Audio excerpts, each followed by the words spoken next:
시청자 여러분 안녕하십니까. 뉴스7의 김명우입니다. 설 연휴 셋째 날 고속도로 상황 먼저 알아보겠습니다. 전국 도로에선 귀경길 정체가 본격적으로 시작됐습니다. 도로 정체는 내일 새벽이나 돼서야 완전히 풀릴 것 같다고 합니다. 서울요금소에 나가 있는 취재기자 연결합니다. 서영일 기자, 지금 도로 상황 어떻습니까? 네, 이른 아침부터 귀경 차량이 몰리면서 서울로 향하는 고속도로는 오후 4시부터 극심한 정체를 빚었습니다. 다행히 지금은 완화되어 제 뒤에 보이는 서울요금소로 들어오는 차량이 조금 줄어들었습니다. 하지만 외곽에서 서울로 향하는 고속도로는 구간별로 곳곳에서 지정체가 이어지고 있습니다. 이러한 도로 정체는 내일 새벽 2시나 되어야 풀릴 예정입니다. 경부고속도로 안성분기점 구간입니다. 상행선의 차량이 꼬리를 물고 이어지고 있습니다. 서해안선 당진나들목 부근 역시 답답한 흐름을 보이긴 마찬가지입니다. 내륙고속도로 감곡나들목 부근은 차량이 거의 멈춰있다시피 정체가 극심한 편입니다. 지금 부산에서 출발하면 서울까지는 5시간 30분, 광주에서 서울까지는 5시간, 대구와 대전 출발 기준으로는 각각 4시간 25분과 3시간 10분이 소요될 것으로 보입니다. 한국도로공사는 오늘 하루 통행량이 515만 대를 넘어설 것이라며 자정이 지나야 도로 정체가 완전히 풀릴 것으로 내다봤습니다. 기름 막히지만 고향을 다녀온 귀경객들의 얼굴은 비교적 밝아 보였습니다. 서울시는 귀경객 편의를 위해 종착역 기준 내일 새벽 2시까지 지하철을 연장 운행하고 공항철도도 내일 새벽 1시까지 운행이 연장됩니다. 서울요금소에서 TV조선 서영일입니다. 강릉의 설 합동 세배인 도배례를 소개해드리겠습니다.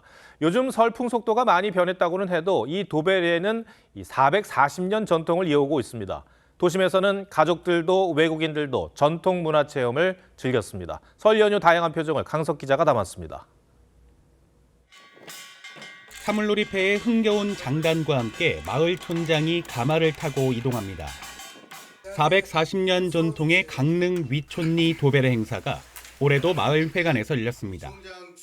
알록달록 한복을 입은 아이들은 단체로 어르신에게 세배를 합니다. 세배를 하겠습니다. 네, 절하세요.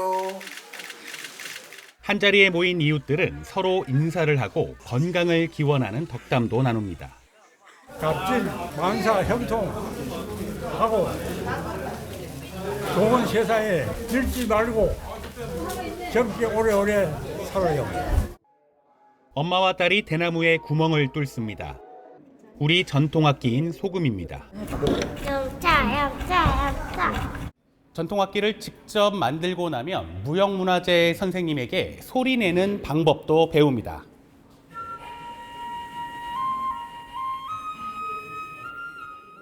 흰천에 색실로 꽃을 새겨 넣습니다. 어린이뿐만 아니라 외국인들도 한국 전통 자수에 푹 빠졌습니다. 만드는 거 좋아했어. 이거 많이 좋아해요. 그리고 한국 문화 조금 배워서 행복해요. 야외 마당에서는 신나는 민속놀이가 한창입니다. 오랜만에 아이들과 팽이를 치고 활도 쏘며 추억을 쌓습니다. 오손도손 자주 이렇게 볼 수 있는 그런 날들이 좀 많았으면 좋겠습니다. 시민들은 모처럼 바쁜 일상에서 벗어나 서로 덕담을 나누며 새해를 시작하고 있습니다. TV조선 강석입니다. 고향을 가고 싶어도 사는 게 힘들어 명절을 홀로 보내던 쪽방촌 주민을 위해 합동 차례상도 마련됐습니다. 지자체가 소외된 이들을 위로하기 위해 팔을 걷고 나선 겁니다. 오랜만에 명절 온기를 느낀 이곳 주민들은 눈물을 떨구기도 했습니다. 곽승한 기자가 다녀왔습니다.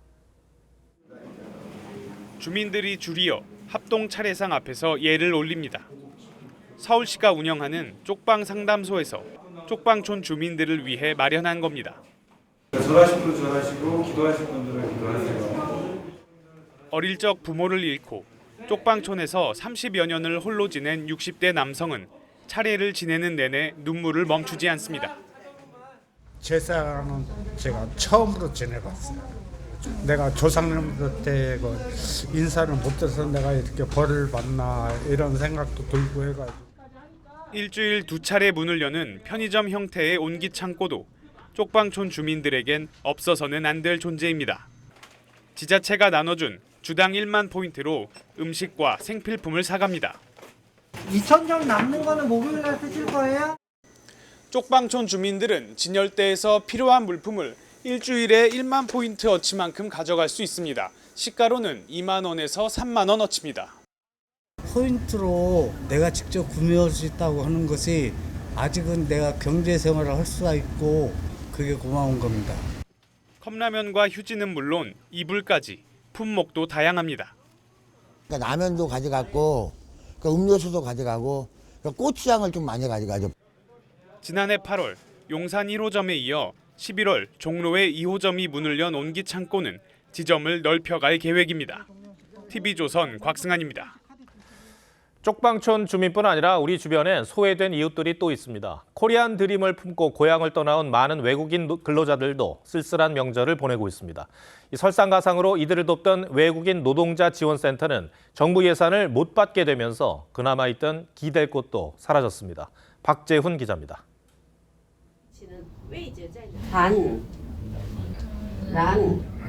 교실에 모인 외국인 8명이 니은 받침 글자를 따라 읽습니다. 선생님이 불러주는 단어를 책에 써보기도 합니다. 이 단체는 19년째 무료로 외국인 노동자들의 한국 적응을 돕고 있습니다. 복지 이런데요, 우리 외국인인데요, 너무나 많아요. 하지만 올해를 넘기기 어려운 상황입니다. 정부 지원금이 올해부터 전액 끊겼기 때문입니다. 당장에 문을 닫을 수가 없기 때문에 지금 이렇게 운영하고 있는데 지금 현재 같이 나간다면은 오래 가지 못할 것 같습니다. 고용부 예산으로만 운영되던 지원센터들은 일찌감치 사라졌습니다. 19년간 외국인 노동자들을 도와주던 이 지원센터는 올해부터 이렇게 텅 비어버렸습니다. 이곳을 비롯해 전국 44곳이 문을 닫았습니다. 명절마다 음식을 만들어 나눠 먹던 일도 이제는 추억이 됐습니다. 就是愿意参加什么样的集体活动，就一起吃饭、聊聊天之类的，没有什么其他的看法。 국내 이주민 200만 명 시대, 올해에만 16만 명이 추가로 들어올 예정이지만 이들이 기댈 곳은 점점 사라지고 있습니다. 나그네와 같다는 그런 마음을 가지고 좀 이렇게 돌본다는 그런 마음을 가지지 않으면은 이건 운영하기가 어렵습니다. TV조선 박재훈입니다. 정치권으로 가보겠습니다. 그제 거대 양당에서 탈당한 제3지대 4개 세력이 개혁신당으로 합당하겠다고 전격 발표했죠. 그동안 노선과 가치가 전혀 달랐던 인사들이 손을 잡은 걸 두고 내부 비판이 거세지고 있습니다. 특히 이준석 대표 측 지지자들의 반발이 큽니다. 먼저 이광희 기자가 보도합니다. 개혁신당 홈페이지엔 오늘도 집단 탈당하자 당비를 해제했다는 등의 글이 잇따라 올라왔습니다. 지지자들의 반발에 기존 개혁신당 지도부는 연이어 사과했습니다. 이기인 개혁신당 수석대변인은 통합의 기조와 과정이 불투명했다며 통합 결정에 실망한 당원과 지지자에게 사과드린다고 했습니다. 어떻게 특정 인사들과 같은 당을 할 수 있냐는 비판과 좌절감에 100분 동감한다고도 했습니다.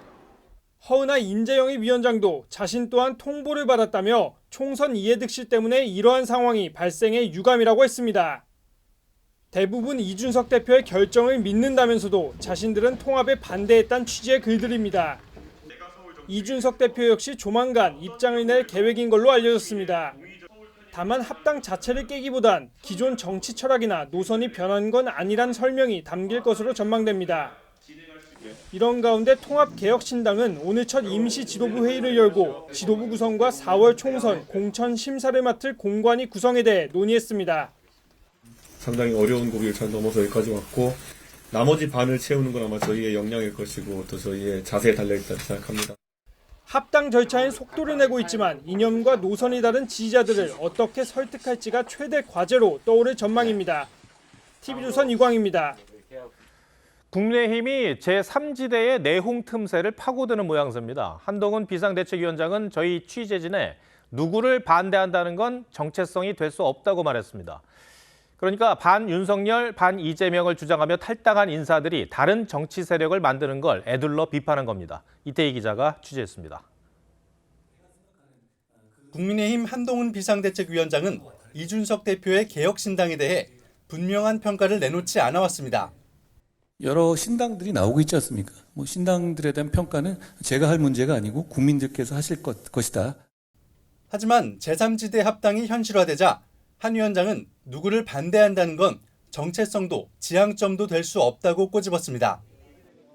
반 윤석열, 반 이재명을 제외하면 원칙 없는 세력 확장에 불과하다고 지적한 겁니다.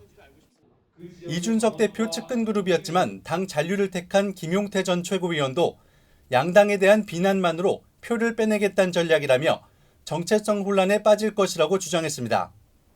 국민의힘은 연휴 직후 수도권 탈환을 위한 공천 작업에 돌입할 전망입니다. 이른바 낙동강 벨트에 이어 수도권에서도 중진들에게 험지 출마를 권유하거나 경쟁력 있는 후보를 전략 공천하는 방안을 고심 중인 것으로 알려졌습니다. 몇 석이 꼭 중요하다기보다는 많은 국민들의 그 선택을 받는 데 있어서 지금 그 과정부터 노력을 해나가겠다. 한 위원장도 당 정체성과 지향점에 동의한다면 정치적 이익에 반하는 생각을 가진 분들이라도 함께 갈 것이라고 강조했습니다. 이른바 친윤, 친한 같은 개파는 공천 고려 사항이 아니란 뜻을 거듭 밝힌 겁니다. TV조선 이태희입니다. 윤석열 정부 탄생 책임 공방이 계파 갈등으로 번지고 있는 민주당은 이재명 대표의 단합 주문이 잘 먹혀들지 않는 것 같습니다. 추미애 전 법무부 장관이 또다시 관련 언급을 이어가며 갈등의 중심에 서고 있습니다. 민주당 상황은 신유만 기자가 취재했습니다. 추미애 전 법무부 장관이 자신의 SNS에 올린 글입니다. 자신이 윤석열과 싸워서 윤 대통령을 키웠다는 건 한심한 소리라며 단합을 해친다는 소리 대신 이제라도 치열하게 윤석열 정권과 싸우라고 썼습니다. 지난 9일 이재명 대표가 친문과 친명을 나누는 건 죄악이라며 단합을 강조했는데 추 전 장관이 또다시 문재인 정부 출신 친문계 인사들을 겨냥하고 나선 겁니다. 문재인 정부 시절 대통령 비서실장을 지낸 임종석 전 실장은 추 전 장관 공세에 답하는 대신 이념 갈등 영역에서 통합을 이루고 싶다는 글을 올렸습니다. 친명계의 책임 공세와 여당의 운동권 교체 주장을 모두 염두에 둔 발언이라는 해석이 나왔습니다. 국가 유공자들 또 월남 참전에 희생되고 피해를 입은 유공자들 그분들이 대한민국이잖아요. 민주당은 비례연합정당 주도권을 놓고도 군소정당과 신경전을 이어가고 있습니다. 정청래 최고위원은 비례 순번과 의석수 배분에 있어 정당 지지율이 우선적으로 고려돼야 한다고 주장했습니다. 비례 순번을 번갈아 배치하자고 주장한 새진보연합 용해인 의원을 향해서도 이재명 대표를 배신하지 말라는 민주당 강성 지지자들의 비난이 이어졌습니다. TV조선 신유만입니다. 전쟁터 같은 총선 전국에서 크게 주목받지 못하지만 묵묵히 지역을 누비는 출마자들이 있습니다. 상대당 텃밭에 하나의 깃발이라도 꽂겠다며 뛰는 후보들입니다. 국민의힘의 호남 출마자들과 민주당의 영남 지역 출마자들을 조성호 기자가 만나봤습니다. 수첩의 지역 구민의 민원을 열심히 받아 적고 늦은 시간까지 전통시장에서 시민들과 만나 지지를 호소합니다. 광주와 전남에서 5번째 출마한 이정현 예비후보와 전북에서 4번째 출사표를 낸 정운천 예비후보는 모두 보수여당 험지인 호남 출마자입니다. 지난 총선 때 호남에서 단 한 석도 배출 못한 지역인 만큼 두 사람 모두 당보다는 지역에 헌신할 개인 능력을 강조합니다. 저는 이정현의 이름으로 이번 선거를 치러낼 것입니다. 당에 대한 어떤 어필보다는 예산결산위원을 한 번밖에 못하는 거를 7번 연속했거든요. 민주당 박형룡 후보와 권태큰 후보도 보수 텃밭 대구에 나란히 출사표를 던졌습니다. 모두 대구 토박이이자 해당 지역 대학의 총학생회장을 지낸 공통점이 있습니다. 문재인 정부 국가균형발전위원회 근무 경험이 있는 박 후보는 지역 격차 해소를 내세우면서 정부 심판론에도 기대를 걸고 있습니다. 윤석열 정부에 대한 실망감이 높아서 그런지 적대적인 감정을 표하는 분은 거의 없고요. 권 후보는 대구 지역 경제 발전에 역점을 두고 있다고 말했습니다. 저희 대구의 경제가 지금 심각하게 쇠락하고 있습니다. 노후화된 산단을 완전히 한번 리모델링해서 쉽지 않은 승부인 건 맞습니다. 하지만 험지에 출사표를 낸 후보들의 도전은 그 자체로 의미가 있다는 게 여야의 공통된 평가입니다. TV조선 조성호입니다. 네, 경기도 파주의 한 사찰에서 시작된 불이 산으로 번졌다가 2시간여 만에 꺼졌습니다. 또 명절날 자신을 만나주지 않는다며 연인 집에 불을 지른 남성도 있었는데 경찰에 붙잡혔습니다. 구자영 기자입니다. 시뻘건 불길이 건물을 집어삼켰습니다.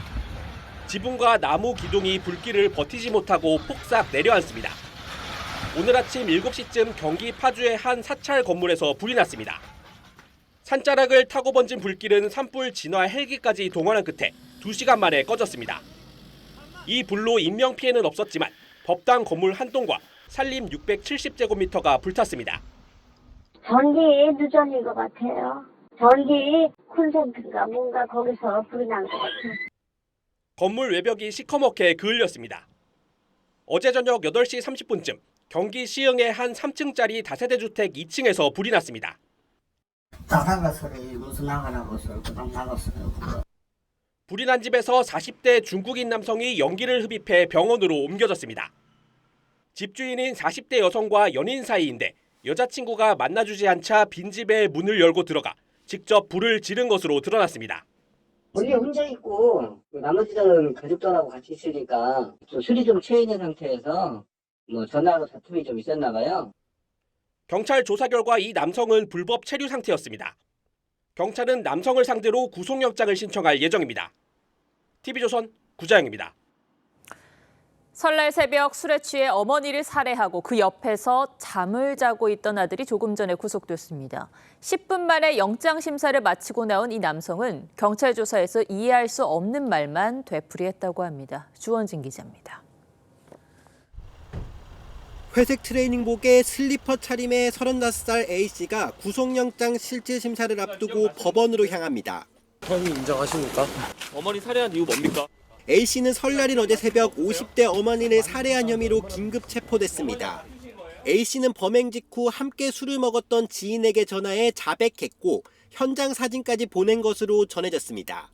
지인의 신고로 경찰이 출동했을 당시 A씨는 흉기에 찔려 숨진 어머니 곁에 잠들어 있었던 것으로 파악됐습니다. 반응이 없어갖고 억지로 이제 문을 열고 들어가시는 걸 알고 있어요. A씨는 음주운전 사고로 목욕하다 한 달 전 출소해 함께 살던 어머니 집으로 돌아왔는데 일정한 직업 없이 지낸 것으로 조사됐습니다. A씨는 범행 동기를 묻는 경찰 질문에 횡설수설한 것으로 전해졌습니다. 말은 하는데 이해할 수 없는 말을 하는 거예요. 우리가 납득할 수 없는 능력은 없어요. 법원은 범행의 중대성 등을 고려해 A씨에 대한 구속영장을 발부했습니다. 경찰은 A씨를 상대로 구체적인 범행 동기와 공범 여부 확인에 나설 방침입니다. TV조선 주원진입니다. 전철역이 새로 지어진다는 정보가 시의원에게 공유된 뒤 그 남편이 인근에 있는 주택을 샀다면 미공개 정보로 투기를 한 것은 아닌지 의심할 수 있는데요. 이 혐의로 재판에 넘겨진 부부, 대법원에서 무죄를 확정받았습니다. 이런 판단을 내린 이유가 뭔지 김도형 기자가 보도합니다. 경기 안양시의 한 사거리입니다. 올해 착공하는 월곶 판교선 복선 전철 구간 신설역이 이곳에 들어설 예정입니다. 2017년 7월 안양시의회 도시건설위원장이던 A씨의 남편은 이 신설역 부지에서 불과 200여 미터 떨어진 주택을 5억 3천여만 원에 구입했습니다. 검찰은 A씨가 남편의 주택 구입 시점 3주 전 도시건설위원회 간담회를 통해 신설역 위치에 대한 미공개 정보를 얻은 뒤 남편 명의로 부동산 투기를 한 것으로 보고 A씨 부부를 재판에 넘겼습니다. 1심 재판부는 A씨 부부가 업무에서 얻은 정보로 부동산을 구입해 공직자에 대한 신뢰를 훼손하고 투기를 조장했다며 각각 징역 1년 6개월에 집행유예 3년을 선고했습니다. 하지만 항소심 판단은 달랐습니다. 부동산을 구입했던 당시 부부 관계가 나빠 사적인 대화를 나누지 않았으니 신설역 관련 미공개 정보를 전달하지 않았다는 A씨 부부 주장을 재판부가 받아들인 겁니다. 대법원은 지난달 11일 합리적인 의심을 할 여지가 없을 정도의 증거가 부족하다는 원심 판단을 인정해 무죄를 확정했습니다. TV조선 김도영입니다. 성묘를 간 80대 치매 노인이 실종됐다가 8시간 만에 구조된 가슴 쓸어내리는 사연 어제 전해드렸는데요. 고령사회가 되면서 65세 노인 10명 가운데 1명이 치매를 앓고 있습니다. 미리 알고 예방하면 늦출 수가 있습니다. 이번 명절 모처럼 만난 부모님의 건강을 확인해보는 게 좋을 것 같아서 사회정책부 송민선 기자와 따져보겠습니다. 자, 송 기자, 먼저 치매를 의심해 볼 만한 단서 뭐가 있겠습니까? 네, 우선 가장 먼저 명절 음식 맛이 달라질 때입니다. 특히 이 음식이 좀 짜지는 경우가 좀 많은데요. 예를 들어 치매 초기 증상이 후각과 미각이 떨어지는 건데 이 때문에 음식의 간을 제대로 맞추기가 힘들어지는 겁니다. 또 치매가 진행되면 요리하는 법을 아예 잊을 수도 있습니다. 두 번째는 부모님이 TV 볼륨을 크게 높일 때입니다. 청력이 나빠져서 소리를 키울 수도 있지만 치매에 걸리면 이해력이 떨어져서 TV 소리를 크게 할 수도 있으니 주의 깊게 봐야 합니다. 또 평소보다 화를 많이 내거나 멍하게 있는 경우, 그리고 낮잠이 늘었을 때도 치매 증상은 아닌지 의심을 한 번쯤은 해봐야 합니다. 네, 음식 맛과 청력을 확인해 봐야 하고 또 무엇보다도 기억력이 가장 중요한 단서 아닙니까? 네, 그렇습니다. 이 역설적이지만 오래된 일은 기억을 비교적 잘 하지만 비교적으로 최근 일은 자주 잊는 게 초기 치매의 큰 특징입니다. 돈 계산에 문제가 생기거나 그리고 익숙한 일 처리로 실수를 하고 시간과 공간을 혼동하기도 합니다. 조금 추상적인데 구체적으로 예를 든다면 뭐가 있을까요? 네, 손주가 몇 학년이냐 이렇게 물어보셔서 이번에 중학교에 들어갔어요 대답을 했는데도 20분 뒤에 다시 몇 학년이냐 이렇게 계속 물어보는 경우가 있겠죠. 같은 말을 반복하는 게 치매의 가장 흔한 증상이라는 게 전문가들의 공통적인 얘기입니다. 더 심각해지면 어떤 증상으로 이어집니까? 네, 치매가 중기로 접어들게 되면요. 방향 감각이 떨어져서 길을 헤매는 경우가 잦아집니다. 남을 의심하거나 불안하거나 초조함을 보이기도 하는데요. 치매 말기가 되면 식구조차 못 알아보고 대소변도 실수를 하게 되는데 전문가 얘기 들어보시겠습니다. 알츠하이머병이 측두엽이 망가지면서 두정엽이라는 데가 망가지거든요. 자주 다니시는 집 근처에서 길을 잃으셨다. 이거는 굉장히 중요한 증상 중에 하나입니다. 네, 송 기자, 치매를 예방하는 약은 없을까요? 네, 최근에 이 발기부전 치료제가 치매 예방에 효과가 있다는 연구 결과가 영국에서 발표가 됐는데요. 혈액순환을 돕는 치료제의 특성이 뇌 혈류에도 영향을 미친 게 아니냐 이런 분석이 나옵니다.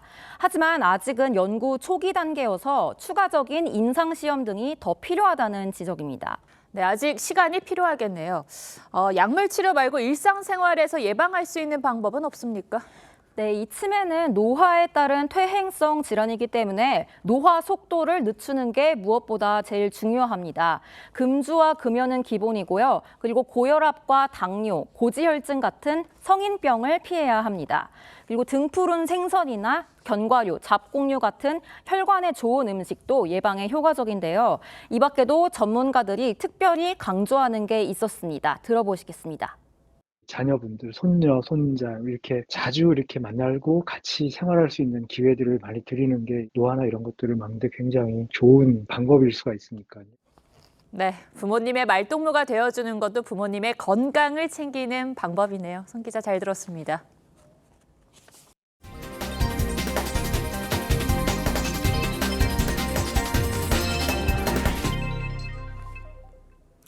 연휴는 길면 길수록 좋다고 하지만 홀로 있는 어르신에게는 외부 도움을 받기 어려운 긴 연휴가 힘겨울 수밖에 없습니다. 이 연휴 기간 인공지능 로봇이 마치 손주가 돼 그 빈자리를 채워주고 있는데요. 임서인 기자가 동행했습니다. 장소팔 고춘자 만담 들어줘. 할아버지가 입을 떼자 인공지능 로봇이 응답합니다. 요청하신 영상 틀어드릴게요. 말동무 하나 없이 홀로 지내던 80살 이대성 할아버지에겐 AI 로봇 다소비가 손주나 다름없습니다. 대부분 당일에 왔다가 당일에 가요. 말동무도 되고 덜 적적하고 여러모로 편리하고 즐겁고 좋아요. 남편과 사별한 뒤 홀로 지내던 88살 이보숙 할머니에게도 AI 봉제 인형 효돌이는 명절 연휴 적적함을 달래는 말벗입니다. 새해 복 많이 받으세요. 사랑합니다, 어르신. 나도. 서울 서초구의 경우 AI 로봇으로 돌봄 서비스를 받는 홀몸 어르신은 160명에 달합니다. 다솜아, 살려줘. 로봇에게 긴급 상황을 알리면 보호자의 휴대전화로 알람이 가는데요. 보호자는 로봇을 원격 조종해서 상황을 면밀하게 살펴볼 수 있습니다. 움직임을 감지하는 사물 인터넷 센서도 장착돼 건강 상태 확인에도 도움이 됩니다. 일정 시간 움직임이 없으면 제 손을 잡아주세요. 아니면 제 머리를 쓰다듬어 주세요. 이런 식으로 어르신의 행동을 유도를 하고요. 국내 65세 이상 홀몸 어르신은 197만 명으로 돌봄 사각지대 해소에도 인공지능이 인력을 빠르게 대체하고 있습니다. TV조선 임서인입니다. 인공지능 AI는 딥페이크 같은 부작용을 우려하는 목소리도 크지만 앞서 보신 독거노인을 돌보는 등 다양하게 활용하고 있습니다. 이제는 인간만이 가능할 줄 알았던 분야까지 넘보고 있는데요. 예술에 대해 평론하기도 하고 위작도 감별해냅니다. 이 빨라지는 AI 진화에 이정민 기자가 포커스를 맞췄습니다. 미술 전시장에 강아지 로봇이 등장합니다. 눈 모양의 카메라로 예술 작품을 살피더니 몸에서 종이가 나옵니다.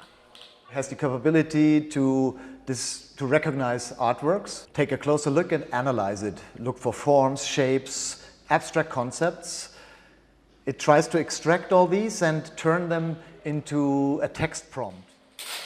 즉석에서 작품에 대한 평론을 내놓은 겁니다. 미술 작가들도 그 내용을 보고 놀랄 정도입니다. Pues elementos y simbologías que ha analizado realmente el 80% tenía mucho que ver con el concepto original. AI는 예술 작품을 실제 누가 그렸는지도 구별합니다. 지난해 영국 브래드포드대 연구팀이 개발한 AI는 르네상스 시대 거장 이탈리아 라파엘로의 장미의 성모를 분석했습니다. 그 결과 성모와 아기 예수, 세례 요한은 라파엘로가, 성 요셉은 다른 사람이 그렸다는 결론이 나왔습니다. 붓의 필법과 색상 등 4천여 개의 변수를 분석해 98%의 정확도로 감별해낸 겁니다. This is probably one of first where AI is actually being used to authenticate and to verify art. 명품 시장에 만연한 가짜를 감별하는데 AI에 기반한 인증기도 등장했습니다. Follow the in-app prompts to take a few images of different areas, like leathers, fabrics, and logos. 인증기가 제품 사진을 찍으면 정품 사진 수백만 장과 비교해 가짜를 가려냅니다. 정확도가 99.1%입니다. 덴마크의 고등학교 5곳은 AI를 기본 교과 과정에 도입하기도 했습니다. 대부분의 학교가 부정행위 탓에 사용을 금지한 챗GPT를 수업에 채택했는데 학생이 쓴 장문과 챗GPT를 활용한 장문의 차이를 분석하기도 합니다. Nice way of using it. If you are in doubt of what the text is about and such, you can use it to get a more of an understanding of it. 한계없는 AI의 진화가 새로운 시대를 열고 있습니다. 뉴스7 포커스입니다. 네, 부동산 시장 침체로 오피스텔 시장은 그야말로 빙하기를 겪고 있습니다. 찾는 사람이 없어 계약금을 포기하거나 분양가보다 수억 원 낮은 가격으로 내놔도 팔리지가 않습니다. 정부가 지난달 오피스텔 규제 완화 대책을 내놨지만 효과를 보기는 어려운 구조입니다. 윤태윤 기자가 보도합니다. 지난해 12월 입주를 시작한 서울 동대문구의 한 오피스텔입니다. 전용 84제곱미터에 11억 원이 넘는 높은 분양가에도 분양 당시 3,000명 넘는 청약자가 몰려 평균 경쟁률이 10대 1을 넘었습니다. 지금은 분양가보다 2억 원 가까이 싼 매물이 수두룩하지만 찾는 사람이 없습니다. 계약금 포기자들이 많으니까 경쟁적으로 내 걸 빨리 먼저 타야 되니까 중복 이자도 내가 낼게. 그렇게 내려왔어요. 분양 당시 밤샘 대기 줄까지 섰던 한 오피스텔도 7, 8천만 원 낮춘 매물이 나와 있습니다. 거래는 그렇게 많지 않고 한 사람 편이고요. 되는 건들은 계약금 포기 정도에서 거래됩니다. 지난 정부 주택 규제의 풍선 효과로 유동 자금이 몰렸지만 고금리가 계속되면서 직격탄을 맞은 겁니다. 서울의 오피스텔 거래량은 1년 만에 반토막이 났고 분양 물량도 지난해 절반에도 못 미칩니다. 업계에서는 주거용 오피스텔은 주택수에서 제외해 양도세 부담을 덜어달라고 요구하고 있지만 정부는 올해와 내년 2년간 준공되는 소형 신축으로만 대상을 한정해 효과가 거의 없다는 지적이 나옵니다. TV조선 윤태윤입니다. 재건축과 재개발 현장도 곳곳에서 차질을 빚고 있습니다. 공사비가 폭등하면서 직격탄을 맞고 있는데요. 시공사는 물가가 오른 만큼 공사비를 더 올려달라고 요구하고 주민들은 분담금 걱정에 반발하고 있습니다. 재건축 수주전을 벌이는 것도 이제 옛말이 됐는데 지금의 부동산 시장 상황을 보여주는 현상이기도 합니다. 정수영 기자가 취재했습니다. 5천여 세대가 입주할 예정인 서울 서초구의 한 재건축 아파트 공사 현장. 시공사는 최근 공사비를 2조 6천억 원에서 4조 원으로 올려달라고 요구했습니다. 4년간의 물가 상승을 반영해 50% 넘게 인상하겠다는 겁니다. 조합원들은 벌써부터 분담금 걱정이 앞섭니다. 어느 정도 있다고 그런 것 같아요. 팔고 나가시는 분도 있을 거고 그렇기 때문에 그랬죠. 공사비 문제로 사업에 제동이 걸리거나 아예 시공사 계약을 취소한 재건축 재개발 현장은 한두 곳이 아닙니다. 시공사가 제시한 공사비가 적정한지 검증해달라는 신청도 4년 사이 10배나 늘었습니다. 인건비와 자재값이 오르면서 공사비는 계속 오르고 있는 상황. 공사비의 가격 변동을 측정할 수 있는 건설 공사비 지수는 지난 3년간 25% 올랐는데 같은 기간 소비자 물가지수의 상승률보다 2배가량 높은 수준입니다. 부동산 경기 침체까지 겹쳐 일반 분양가를 높일 수도 없어서 당분간 공사비 갈등은 계속될 것으로 보입니다. TV조선 정수양입니다.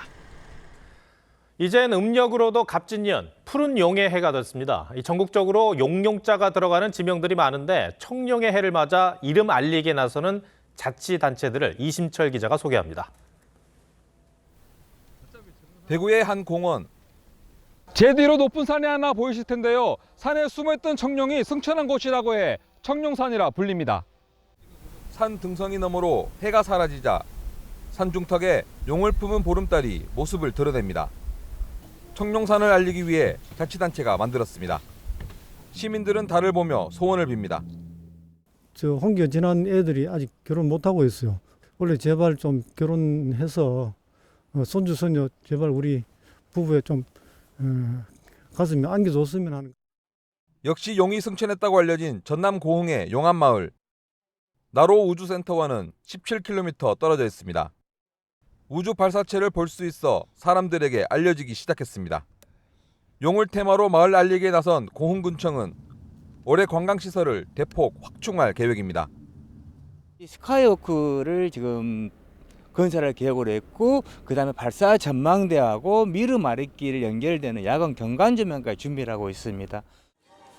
경기도 용인시는 유명 놀이공원과 손을 잡고 시 캐릭터인 조화용을 활용한 인형과 모자 등의 상품을 선보였습니다. 또 경북 예천군은 회룡포, 용문사, 용국역 테마공원 등을 찾는 관광객을 대상으로 기념품을 지급하는 SNS 해시태그 이벤트를 펼치고 있습니다. TV조선 이심철입니다. 140만 명의 피난민과 주민이 몰려있는 가자지구 남단 도시 이 라파에서 이스라엘 공습으로 이틀간 44명이 숨졌습니다. 대규모 지상전이 임박한 것으로 관측되는데 라파에 있는 주민들은 죽음의 공포에 떨고 있습니다. 김지영 기자 리포트 전해드리고 뉴스야 이어가겠습니다. 주택 한 채가 뼈대만 남았습니다. 밤사이 날아온 미사일에 2개월 아기를 포함해 일가족이 모두 숨졌습니다. راحت أختي جوزها وولادها وبنت أختي شهرين كلهم راحوا. 가자지구 최남단 국경 도시 라파에서 이틀간 이스라엘군 공습에 44명이 숨졌습니다. 이곳에는 가자지구 인구 절반 이상인 140만 명이 전쟁을 피해 모여 있습니다. بقول لك آمن وفي الطريق بقعد يقصف فيك. فيش مكان آمن ما دام في حكومة زي هاد حكومة نازية فيش مكان آمن في قطاع غزة. وهدول جايين بنية القتل. 앞서 네타냐후 총리는 라파에 하마스 4개 대대가 남아있다며 대규모 군사작전을 예고했습니다. 그러면서 작전 개시 전 민간인 대피 계획을 마련하라고 지시했습니다. 하지만 접경국인 이집트는 난민 수용 불가 입장을 밝혔고 유엔도 라파에서 지상전이 벌어지면 민간인 보호가 불가능하다고 우려를 나타냈습니다. We are extremely worried about the fate of civilians in Rafah. 이런 상황에서 가자지구 북부 주민 3분의 1도 절망적인 식량 부족에 시달리고 있는 것으로 알려져 전쟁으로 인한 민간인들의 고통은 더욱 커지고 있습니다. TV조선 김주영입니다.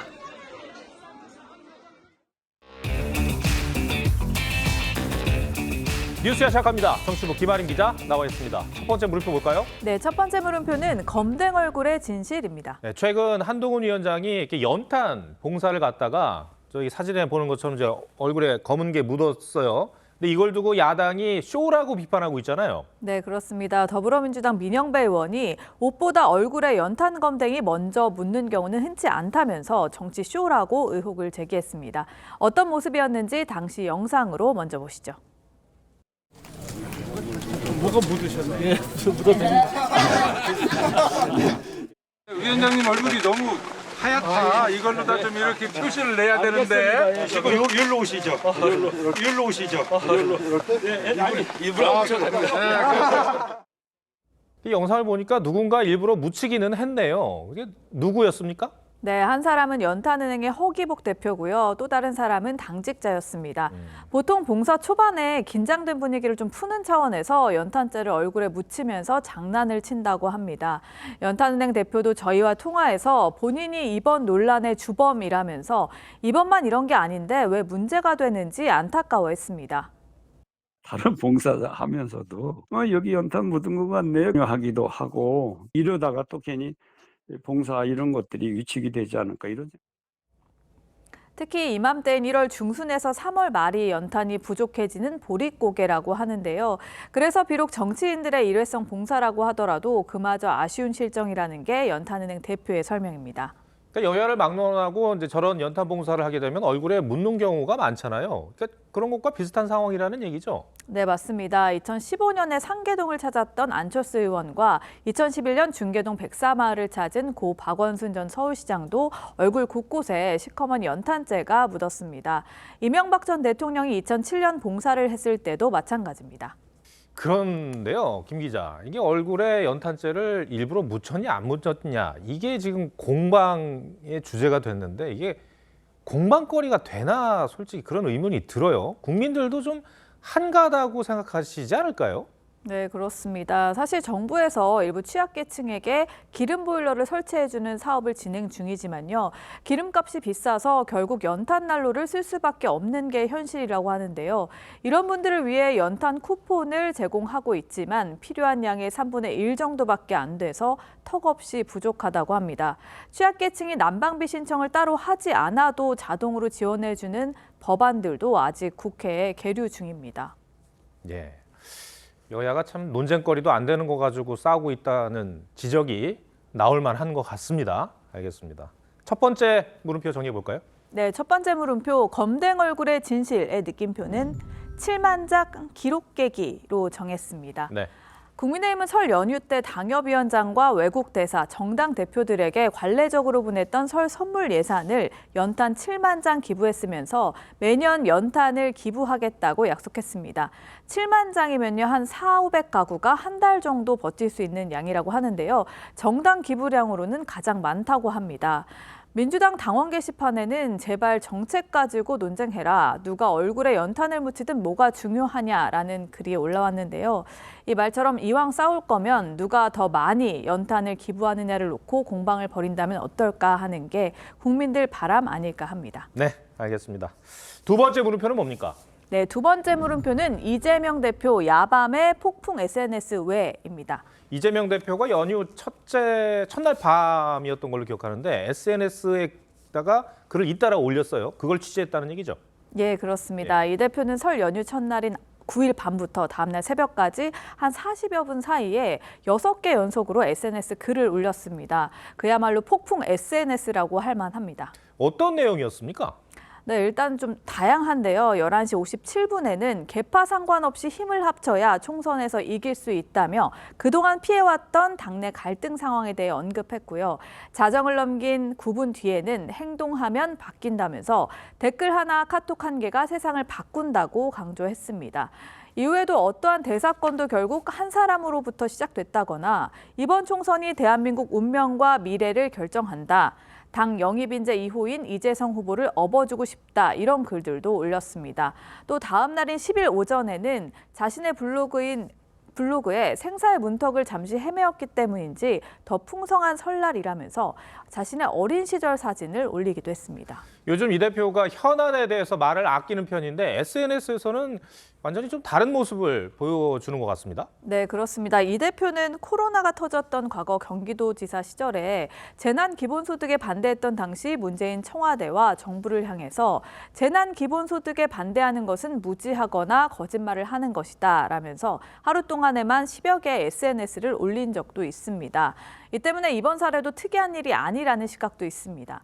다만 공개적인 자리에서는 한동훈 위원장이나 명문 갈등에 대한 언급을 피하면서 자신의 오랜 우군인 지지자들을 향해서만 동료 SNS를 올린 배경에 대해선 여러 해석이 나오고 있습니다.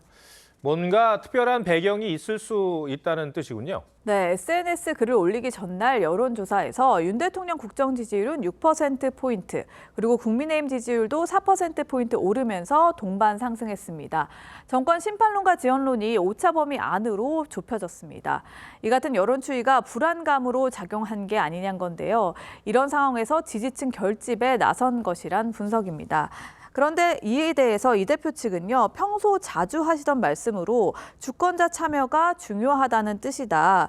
모처럼 연휴에 소통할 시간이 생겼을 뿐 여론조사와는 무관하다고 입장을 밝혀왔습니다. 네, 알겠습니다. 두 번째 물음표도 정리해 주시죠. 네, 두 번째 물음표, 이재명 대표 야밤의 폭풍 SNS 외의 느낌표는 온오프라인 균형을로 정했습니다.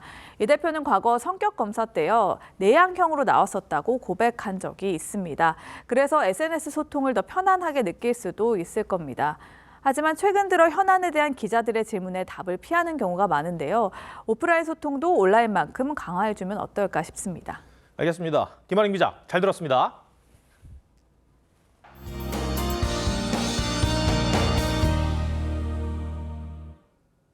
서울 연휴 내내 미세먼지가 말썽입니다.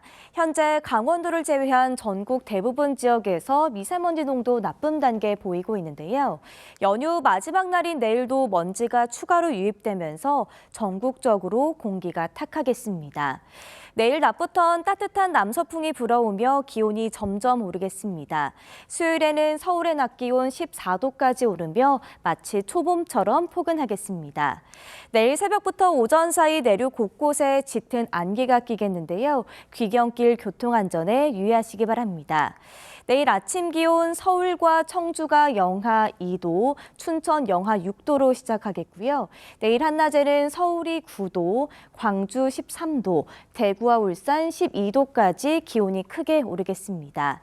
수요일에는 남부지방을 시작으로 목요일에는 전국 대부분 지역에 비 소식 들어있습니다. 날씨였습니다. 정치는 말로 하는 것이고 그 요체는 국민과의 약속이라고 합니다. 그래서 정치인의 말의 무게는 결코 가벼워서는 안 됩니다. 이재명 대표는 말을 자주 바꿨습니다. 멀리 갈 것도 없이 불체포 특권을 포기하겠다며 대국민 선언을 한 뒤 3개월 만에 말을 뒤집은 게 지난해 9월입니다. 최근 묵직한 말 바꾸기 사례가 또 추가됐습니다. 아시는 대로 준연동형이라는 이해하기도 힘든 선거제도를 안 하겠다고 했다가 돌연 하겠다고 했죠. 꼼수 정당 난립으로 지난 총선 때 유권자는 50cm에 달하는 투표용지를 받고 어리둥절했습니다. 이번에도 또 그런 긴 종이에 투표를 하게 생겼습니다. 말을 바꿔놓고 본인도 겸연쩍었는지 사과는 했는데 약속을 어긴 게 국민의힘 탓도 있다고 합니다. 대선 전 이재명 대표는 이런 말을 했습니다. 제가 존경하는 박근혜 대통령님 그랬더니 진짜 존경하는 줄 알고 전혀 아닙니다. 앞으로 이재명 대표가 국민 앞에서 어떤 말이나 약속을 하면 이번엔 정말이냐고 되묻게 될 것 같습니다. 시청해 주셔서 고맙습니다.